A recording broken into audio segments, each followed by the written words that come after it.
어제 더불어민주당에서 대통령실 특활비 증액을 요구하고 나섰습니다. 불과 반년 전 본인들이 전액 삭감했던 대통령실 특활비를 원활한 국정 운영에 필요하다면서 추경으로 증액하자고 나선 것입니다. 민생 추경이라면서 추경이 그렇게 급하다고 우기더니 결국 알고 보니까 대통령실 특활비가 그렇게 급했단 말입니까? 반년 전 대통령실 특활비를 삭감했을 당시 더불어민주당 당대표였던 이재명 대통령은 이런 얘기를 했습니다. 이것 때문에 살림 못하겠다고 하는 것은 당황스러운 이야기다. 증액을 안 해줘서 문제다라고 하는 건 정말 황당한 일이다. 이렇게 얘기했습니다. 당시 박찬대 원내대표는 대통령실 특활비를 삭감했다고 해서 국정이 마비되지 않는다라며 목소리를 높였습니다. 그랬던 더불어민주당이 대통령 취임한 지 고작 한 달 만에 특활비를 증액하자고 요구하고 있는 것입니다. 큰 소리 땅땅 치더니 특활비가 없어서 살림을 못하겠다는 말입니까? 특활비가 없어서 국정이 마비되었다는 말입니까? 이재명 대통령 말씀대로 정말 황당한 일입니다. 염치도 없고 양심도 없는 가히 내로남불, 표리부동의 끝판 세력입니다. 이재명 대통령이 취임한 지 이제 30일 되었습니다. 지난 한 달 동안 이재명 정권에서 보여준 모습은 기대에 크게 미치지 못한다는 평가를 내릴 수밖에 없습니다. 시작할 때부터 삼권 분립 질서를 무너뜨리는 사법부 장악으로 장식했습니다. 더불어민주당은 대통령 재판중지법 강행 처리를 예고하면서 사법부에 대한 공공연한 압박을 시작했고 사법부는 이에 굴복하여 대통령 재판을 줄줄이 연기하기 시작했습니다. 인사참사는 계속되었습니다. 이재명 정부의 인사는 한마디로 변전충 인사입니다. 변호인단의 변, 전과자의 전, 이해충돌의 충, 변전충 인사입니다. 먼저 변호인단 보겠습니다. 이재명 대통령 변호인들이 대통령 비서실을 비롯한 곳곳에 요직을 차지했습니다. 심지어는 불법 대북 송금 사건의 변호인이 국정원의 조직과 예산을 주무르는 국정원 기조실장으로 임명되었습니다. 한마디로 대통령 하사품처럼 공직을 한 자리씩 나눠준 것입니다.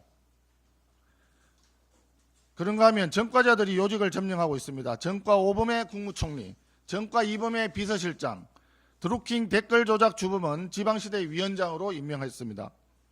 고용노동부 장관 후보자, 음주운전의 폭력까지 전과 5범입니다. 중기부 장관 후보자, 국민들께 송구스러워서 말씀드리기 못합니다. 음란물 유포 전과자입니다. 말 그대로 범죄자 주권 정부인 것입니다. 오죽하면 이재명 정부에서 출세하고 싶으면 범죄부터 저질러라 라는 말이 시중에 나돌겠습니까? 온갖 이해충돌 논란을 달고 있는 인사들이 대거 장관에 지명이 되었고 전국 5군데에서 동시에 월급을 받은 겹치기 논란의 국가보훈부 장관 후보자, 이분은 말씀도 참 재미있습니다. 커피 마시는 것도 일이라고 궤변을 늘어놓고 있습니다. 이쯤 되면 인사검증 시스템이 완전히 마비된 것입니다. 사실 인사검증 시스템이 없는 것이나 마찬가지입니다. 법무부에 두었던 인사검증 위한 조직은 없애버렸습니다. 그리고 장관 인사 지명 다 끝나고 난 뒤에야 민정수석을 임명했습니다. 인사검증을 어디서 했는지 알 수가 없습니다.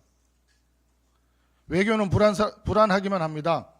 미국의 관세 유예 기간이 일주일 앞으로 다가왔는데 이재명 대통령은 트럼프 대통령을 아직 한 번도 만나지 못했습니다.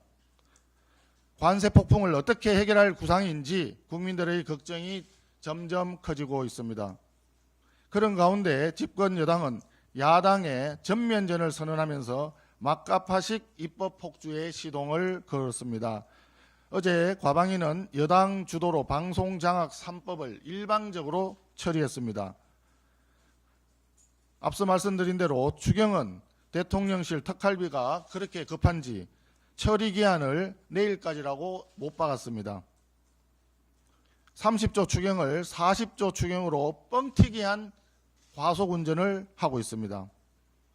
야당의 걱정도 경제계의 우려도 귀를 닫은 채 점령군식 행보를 이어가고 있는 것입니다. 오늘 이재명 대통령이 기자회견을 갖는다고 합니다. 허니문의 신기루를 쫓아 자화자찬에 그치는 자리가 되지 않기를 바랍니다. 지난 한 달은 국민과 함께 매우 실망스러운 시간이었습니다. 이제는 달라져야 합니다. 국내에서는 통합과 민생을, 국제 무대에서는 국익과 신뢰를 구축하는 데 국정기조를 모아가길 촉구합니다. 야당도 상법 개정과 마찬가지로 머리를 맞대고 협조할 수 있는 일은 최대한 협조하겠습니다. 이재명 대통령이 올바른 길로 나아가기를 다시 한번 강력히 촉구합니다. 이상입니다.